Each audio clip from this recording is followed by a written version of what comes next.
What is the State of the Union as per President Biden's State of the Union address?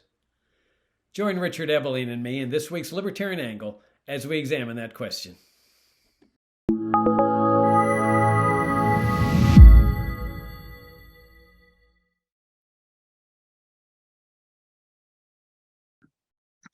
Hi, I'm Jacob Hornberger, president of the Future of Freedom Foundation. This is this week's Libertarian Angle, the show that y'all know brings you the principled case for the libertarian philosophy, especially within the context of the burning issues of the day. I'm joined, as I am most times, by Richard Ebeling, professor of economics at the Citadel, libertarian par excellence. Richard, good to see you again. It's good to see you too, to be with our viewers and listeners. Yep. Thanks for tuning in. So, Richard, we had President Biden's State of the Union address last night. It was a very stellar address telling us where we stand as a nation. And so I thought, well, let's analyze that State of the Union address and see where we are as a nation. So I thought I'd just this time around throw the ball into your court and see what you think about this talk. Well, I have to confess to our audience that there are certain things I can stomach and others that I can't. So I did not watch his delivery live last night on Tuesday. Instead, I took the easy route and I read through most of the transcript and then the summaries in the New York Times, the Washington Post, the Wall Street Journal, the Financial Times. And so basically, what Biden was attempting to do was to create an image in the American people that his fairyland of his administration has done wonders. He trumpeted the fact that unemployment is at a near record low, 3.4% as measured by the Department of Labor, that the economy is growing, that inflation is getting under control, and his insistence that the most important thing was for the country to come together in unity. Yeah, you know, like the unity of the last 2 years. so under his administration. And the idea, what's important is that Republicans and Democrats have worked so well together over the last 2 years, and let's finish the job. And so here was the House Republican leader when he says, let's work together and finish the job. Did he go like this? No, he went like this. Now, I'm going to give him the benefit of the doubt and assuming he was just nodding off a little bit rather than affirming his happiness of working with President Biden. But it's in this entire fairyland, the underlying premise of which is that government has the ability to solve our problems, that all that is worthwhile having and can be the country's emanates out of those who have political power in Washington, D.C. You want better employment? That's what the government will give you. You need a better job? That's what the government will give you. You need a higher income? That's what the government will give you. You want a clean environment? That's what the government will give you. You need subsidies for this. You need protections for that. You need a guarantee for something else. The government is there to provide it. So basically, you know, it isn't so much that anything stood out, in my opinion, about Biden's talk, other than it so fits in with the entire burdensome problem that faces our country in general. The presumption that people cannot manage their own lives, that unless government serves as the Kickstarter or the provider or the guarantor, nothing good can happen to people's lives or the country as a whole. That the idea of unity and bipartisanship never means rolling back the government, but always adding to it. And that was very clear when Biden said, and I will, paraphrasing, I will never accept those Republican proposals to cut Social Security and Medicaid and Medicare. No, I will veto it. And what was heard, according to the newspaper accounts, boos and hisses from the Republicans. Now, were these boos and hisses because, oh no, we want to get rid of the welfare state, we want to cut or abolish these programs? No, it was booze and he's lying. He's lying. We love these programs as much as the Democrats. So, I mean, you know, in another setting, you could watch these things and imagine that it's a Monty Python parody or satire, because they're like caricatures of themselves with this self-inflated sense of importance and power and wisdom and knowledge and ability. And that Biden needs his 2 years, his last 2 years of his first administration, to finish the job, to make a world beautiful for every American. And at the same time, he's going to see that the world is kept safe for America and everyone else through an activist foreign policy. He assures us that to the end, we will support Ukraine at any taxpayer's cost, and to the last Ukrainian who can fight with our weaponry. So it's a self-congratulatory view that political paternalism, human dependency, and benevolent government is the starting premises upon which this country has to operate, should operate, and nothing should be allowed to reverse it. His insistence, along with this, Jacob, that yes, he's willing to work with Republicans on dealing with our serious debt problem, as long as no programs are cut and the debt ceiling is just raised so that more can be borrowed and spent with no limit. And that is his seriousness to get the debt under control. Of course, maybe a few more taxes on the rich. And so it's just an absurdity. In fact, if you listen to the words in the context of the policies and the right point of view, with a certain particular interpretive pair of glasses through which to look at it, you understand why they are all elements in a great civilization that is on decline.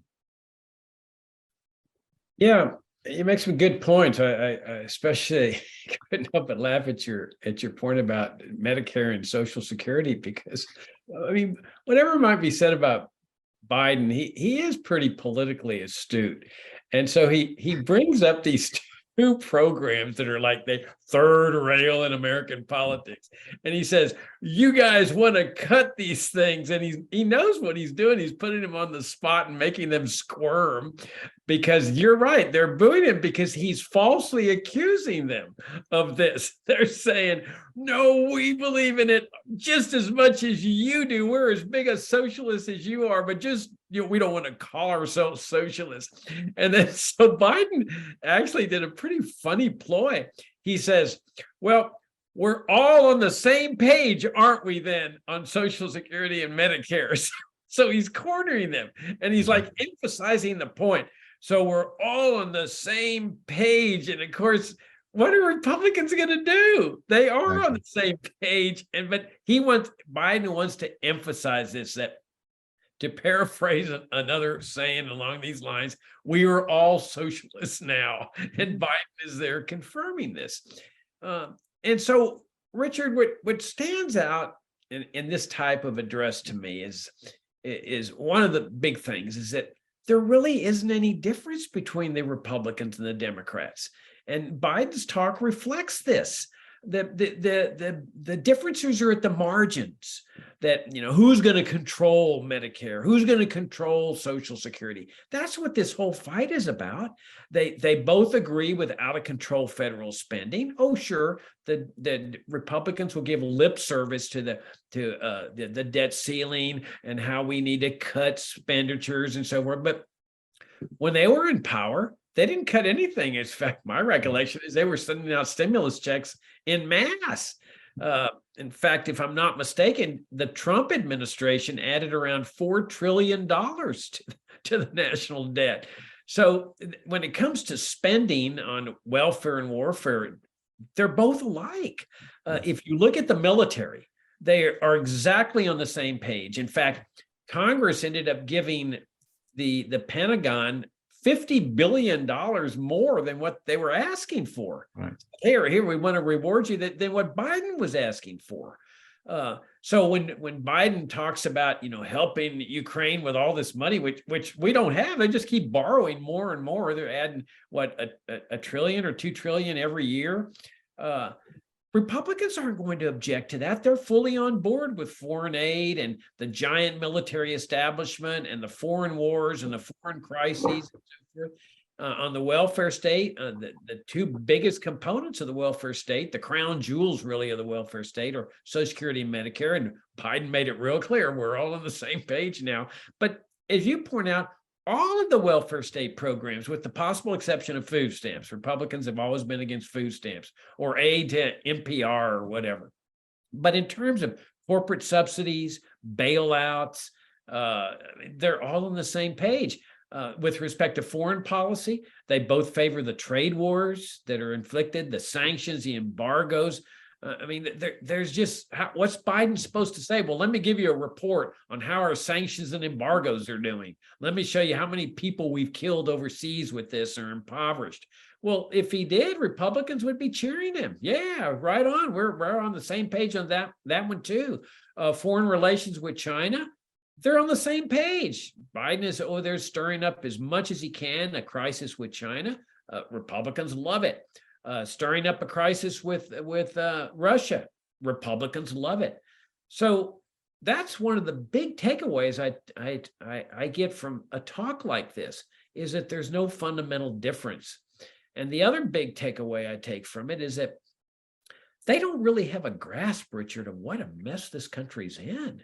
I mean, you're right about fairyland. They're living in la-la land of, oh, well, we're working together to rein in the national debt, and unemployment is going good, and, oh, we're getting inflation down. This is like shuffling the chairs on the Titanic. These people have no grasp that this country is going down from within. With its massive welfare warfare state, they're getting us perilously close to nuclear war in Ukraine, and actually even close to nuclear war with China. I mean, this is not a good thing. You've got a debt that averages out at $275,000 per taxpayer. Now, how many people have $275,000 to fork over to pay their share of this debt? That's for a married couple, that's over $500,000. They have no conception of how this whole system is taking our country down, both the welfare state side and the warfare state side. So they're over there in this la-la land of, oh, let me tell you about the State of the Union. Everything's fine and hunky-dory. Well, it's not fine and hunky-dory. Things are in really bad shape. And the people that are paying the high, look at the Federal Reserve, Richard. It is so, and you've written about this in your fantastic book for FFF, Monetary Central Planning in the State.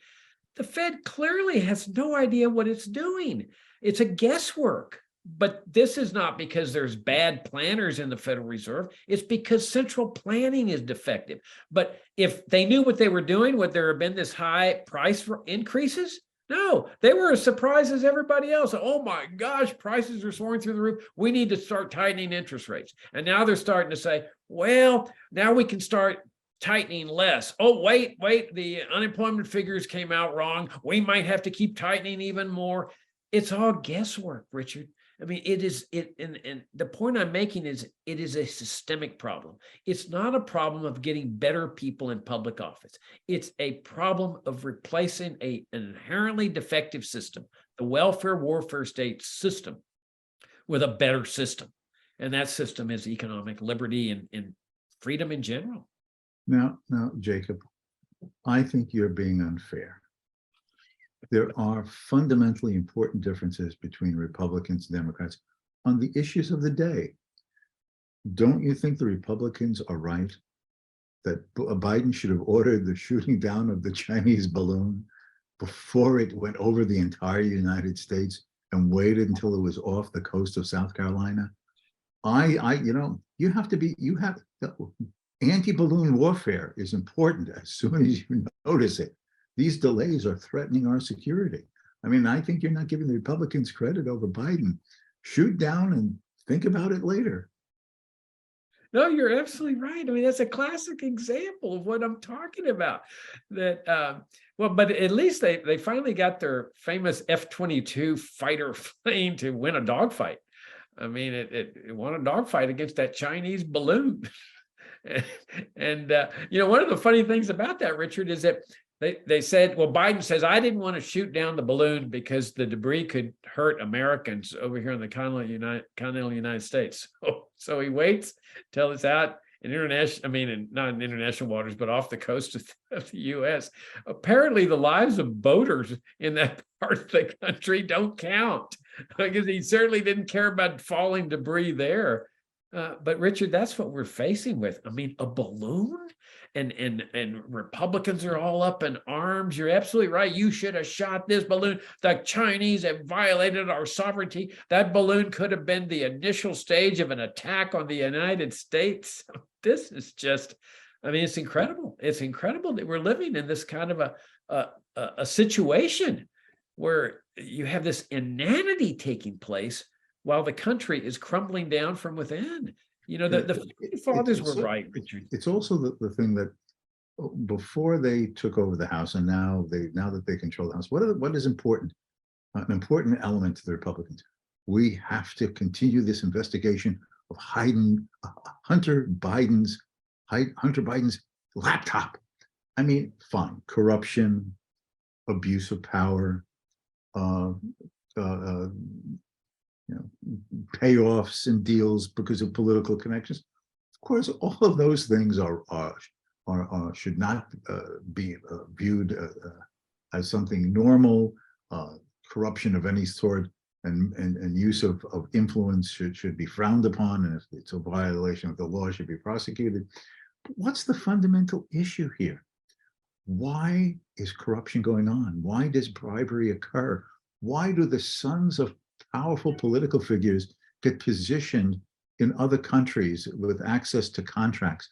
Because the government has the power to hand out favors and goodies and benefits and subsidies and special contracts or anti-competitive laws or retransfers of government money to some entity abroad. It's the fact that the government has the power to undertake the policies of the interventionist welfare state, both at home and abroad, that generates the corruption and the cronyism. You want to get rid of the corruption. You want to get rid of the cronyism. You want to get rid of things represented by Hunter Biden's laptop. Take the power away from government to be bestowing and giving these favors and privileges, and that becomes a moot point. See, but that point right there is what is anathema to Republicans, because they believe in all these programs. And so what are they left with, Richard? They're left with Hunter Biden's laptop controversy. And as you point out, there's always corruption in government programs. And so the whole quest of each party when it's out of power is to try to uncover those examples of corruption so that they can say, look, corruption, put us back into power. So, okay, the American people in this game of musical chairs restore the Republicans to power. And then all of a sudden, Democrats dig and they find a corruption on the part of the Republicans, and the game starts over again, and the Democrats are restored to power. But notice that this is what the fights are all about. Oh, Hunter Biden's laptop or the Chinese balloon. But it's natural, Richard. What else can they fight about?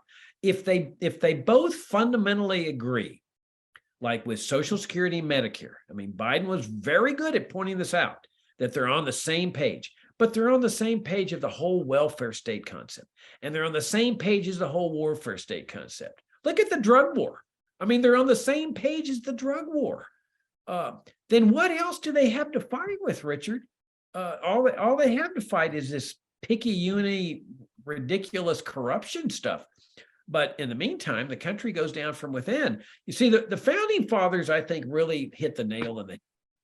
When they called the federal government into existence, it was a totally different kind of federal government than we have today. I mean, there was no welfare state.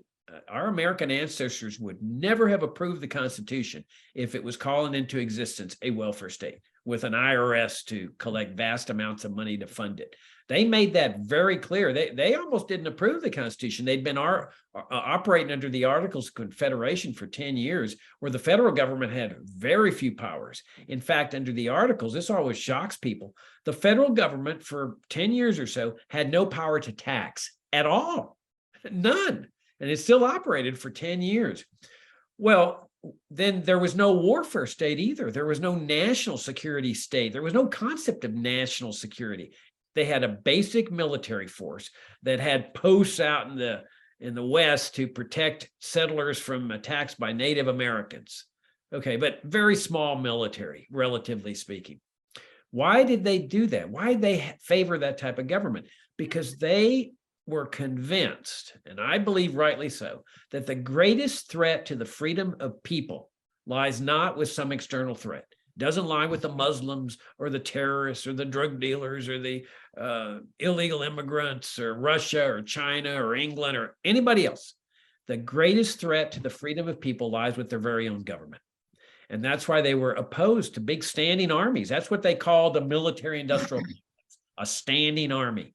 That's why they were opposed to income tax. Americans lived without income taxation for more than 100 years because they knew that it would bring into existence an Internal Revenue Service, which is one of the most tyrannical agencies in U.S. history.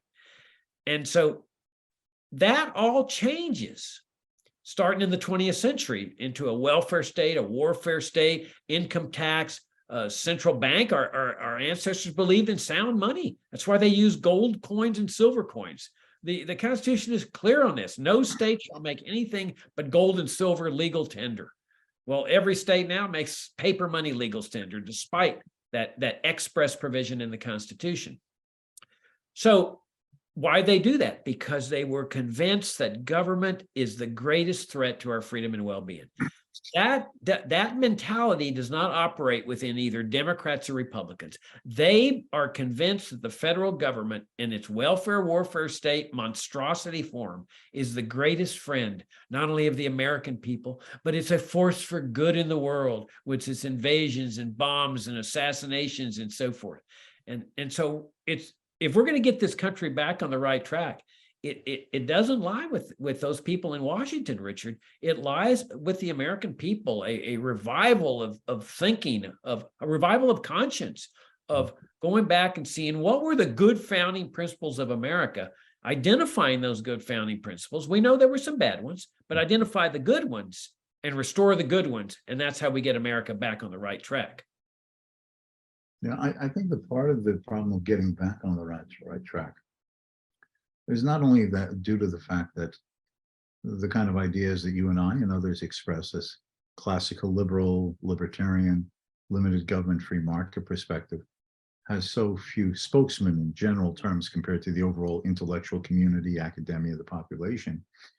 It has to do with the fact that after a century of the indoctrination and the institutionalization of such policies, it is very difficult for most Americans to conceive a world without this. When Biden says, that he would veto any cut in Social Security or Medicare, and puts the Republicans on the spot to be basically saying that, Me Tooism, we want these too.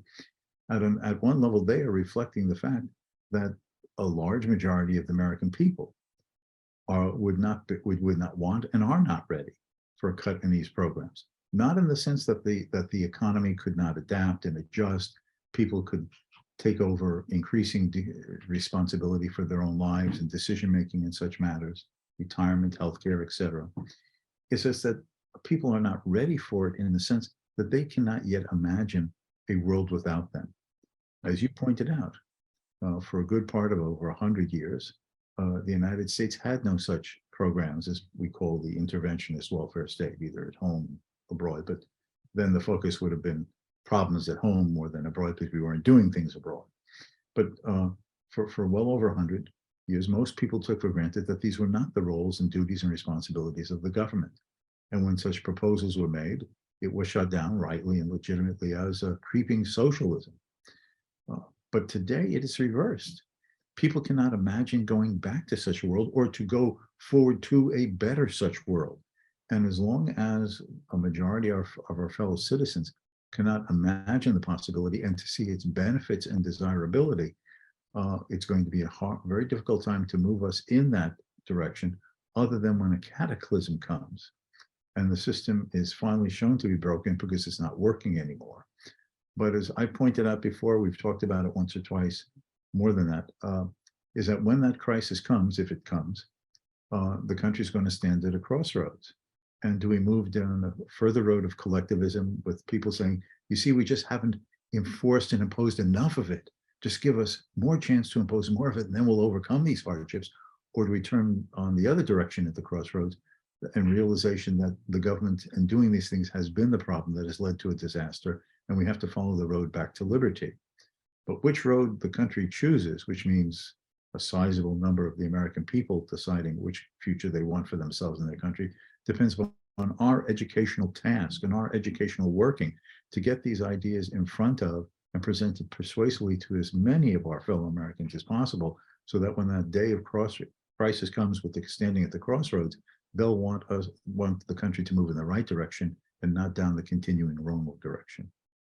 Yeah, the way I see it is that somebody, let's say, is feeling really bad and physically, and so they go to the doctors, and the doctor says, oh, it's not a problem, it's just upset stomach. And so they decide to go to another doctor, and the doctor says, you got stomach cancer, but you've caught it early enough, and this is what we can do to treat it. Well, the person has a real choice to make here now. Does he go with the first doctor and take some anti-inflammatory pill, anti-indigestion pill, or does he take the second doctor's advice? And that's where the crossroads you're talking about come in. That at that point, and I think people could be making that choice now, because they're obviously saying everything's fine. I mean, that's the thrust of Biden's talk. Everything's fine in America. And then there's those of us that are saying, no, there's a cancer here. And you need to do something radical here to save the body politic. And then people have to make a choice of which diagnosis is the correct one. But obviously the stakes are very high. Now, one of the things we haven't discussed, I don't know whether he brought up immigration yesterday or not in his State of the Union address, but this is a classic example of another example of where Democrats and Republicans are on the same page. Now they argue and they over how Biden's enforcing the immigration control system, that, oh, well, he's not building up Trump's Berlin Wall strong enough, or he's decided to let in more refugees than Trump would have let in. But this is all window dressing. This is just picky-uni stuff. One of the things that they accuse Biden of is favoring open borders because there's possibly more immigrants that are coming in. This is ridiculous. Open borders, which is what you and I favor, means the total unrestricted movements of people across borders. No border patrol, no immigration service, no controls, people just crossing back and forth like human beings, retaining their citizenship. We're a long way from that system.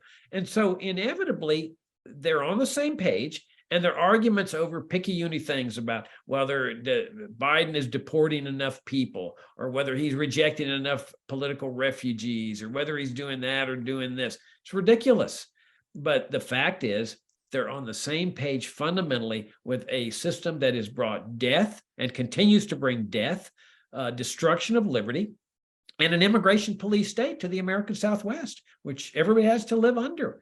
So I don't know if he addressed that, but I think the only booze he would have gotten was that he's not enforcing this dysfunctional system, which is the cause of the crisis and the chaos. That's one of the things that they don't understand, Richard. They want to crack down on their system. They cannot get it into their heads that their system is responsible for the crisis and the chaos. So when they crack down and they get more crisis and more chaos, they can't figure it out. Well, two things are at work here in making it difficult. One is the intellectual one, the ability to break out of a worldview that you've had for a long time, that this is the way society exists and works.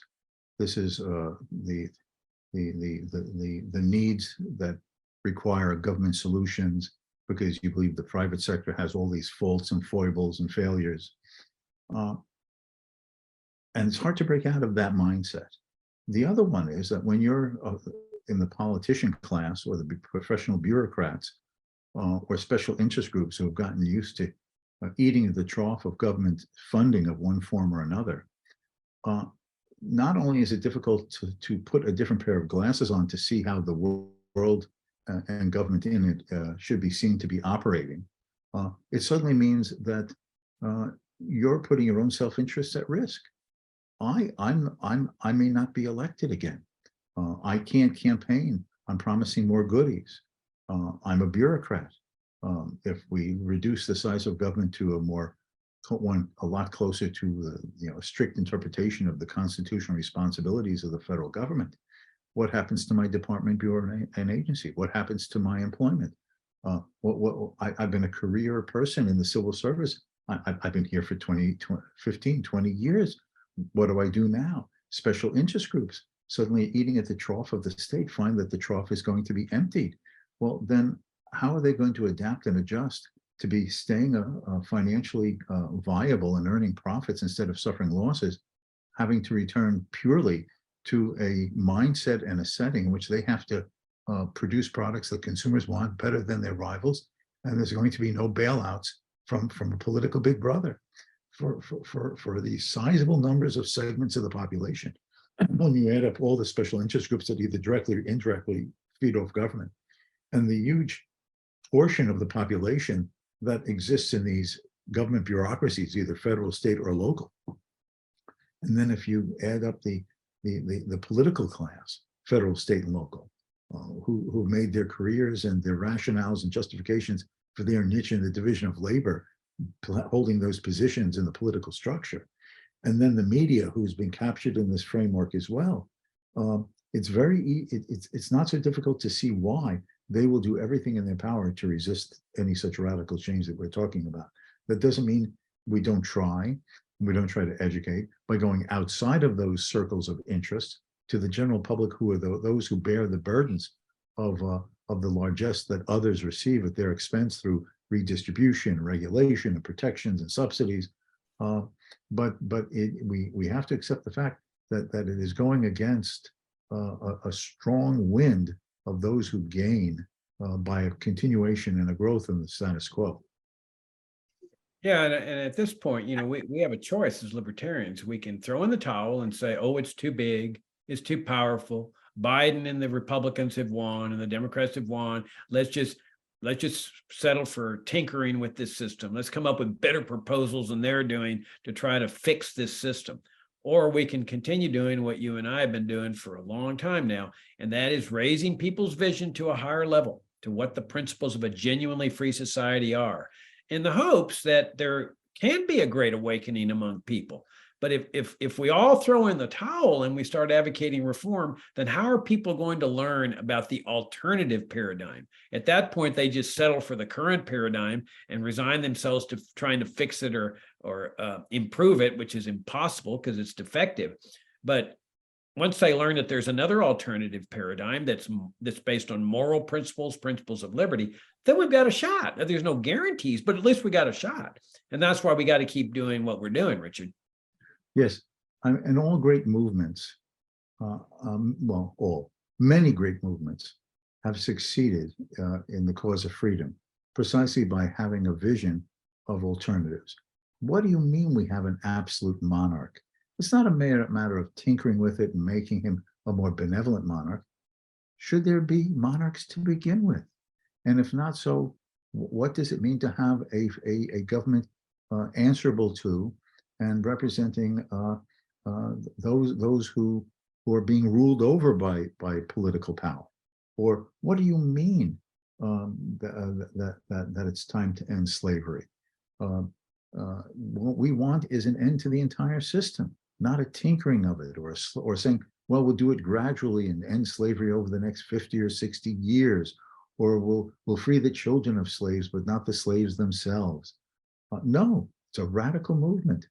We must abolish slavery. We must end monarchy. What do you mean just to free up the economy a little bit? No, we want to end mercantilist regulations and controls. We want a full regime of free trade, in which, as one advocate of free trade said, goods and services can move across borders as freely as the birds in the sky. It's a radical vision that ultimately works profoundly and importantly to bring about the changes. However, it's easy to be pessimistic in the short run. All right. On that fine note, we'll wrap things up. Richard, I greatly enjoyed the conversation as always, and look forward to talking to you next week. Thanks for tuning in. If you're new to FFF, come and visit us at fff.org for 33 years of principled arguments on liberty, like the ones you're hearing today, and which, of course, try to raise people's vision to a higher level and what the principles of a free society really are. Richard, I look forward to talking to you next week. Until next time.